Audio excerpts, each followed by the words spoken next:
Alors la mesure de l'obésité a évolué dans l'histoire, ce qui est tout à fait normal. Vous savez, la médecine construit petit à petit et la science avance par dépassement de contradictions successives et les controverses, ça sert aussi à ça.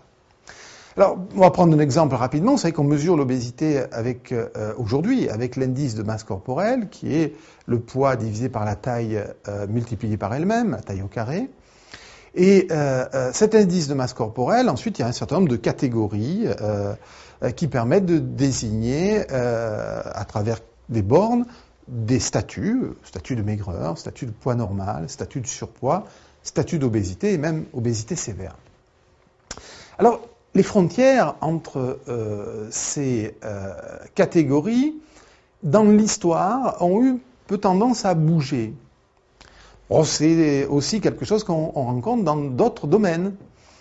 Alors, on va prendre un exemple. En 1998, la frontière entre le poids normal et le surpoids était à 27,6 pour les hommes et 27,3 pour les femmes. Puis, réunion de l'International Obesity Task Force, au vu d'un certain nombre d'arguments, notamment la montée du diabète, a suggéré de descendre ce seuil à 25, que ce soit pour les hommes ou que ce soit pour les femmes. Dans la nuit, 35 millions d'Américains sont devenus en surpoids. Donc vous voyez ici la pression, une décision comme ça, vous savez, on est dans des distributions de courbes de Gauss, et dès qu'on déplace une frontière, ça a des conséquences tout à fait colossales.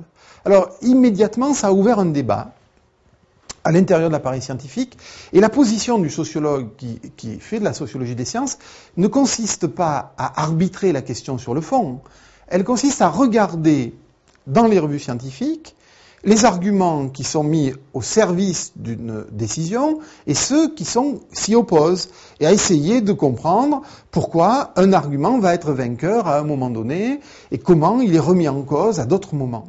Donc cette question-là, assez rapidement, on a un certain nombre de scientifiques qui s'élèvent contre cette décision en disant mais qu'est-ce qu'on est en train de faire là? Est-ce que c'est tout à fait utile? Et il y en a d'autres qui disent au contraire, ça permet d'alerter, etc. Donc on voit ici de lignes. Alors si on applique, vous voyez, cette nouvelle catégorisation à l'équipe de France de rugby qui a fait le mondial l'an passé, eh bien, on a une situation qui est très très étonnante. C'est-à-dire qu'on passe avec l'ancienne méthode, on a avec l'ancienne méthode, on a 17 joueurs qui sont en poids normal, et avec la nouvelle, on n'en a plus que 3. Alors, les rugbyman, les sportifs, c'est pas tout à fait monsieur tout le monde. La composition corporelle est un peu différente, il y a plus de muscles, et l'indice de masse corporelle n'est pas parfait pour ça. En réalité, on voit ici un des problèmes de l'indice de masse corporelle. C'est un excellent outil pour faire de la recherche à l'échelle épidémiologique, c'est-à-dire à l'échelle des populations. Excellent outil parce qu'il n'est pas cher à collecter, il est facile à calculer. Il peut se collecter également de façon déclarative. Tout le monde connaît sa taille ou son poids. Le poids, ça bouge un peu, mais sa taille. Un autre indice qui pourrait être excellent, c'est le tour de taille. Sauf que la taille du pantalon, il y a pas mal d'hommes qui la connaissent pas. Donc on a un outil qui est très très intéressant. Sauf que quand il passe des mains des spécialistes à la cour d'école, ou à la télévision, ou à monsieur ou madame tout le monde, surtout madame, eh bien on bascule de l'univers scientifique à l'univers des normes sociales.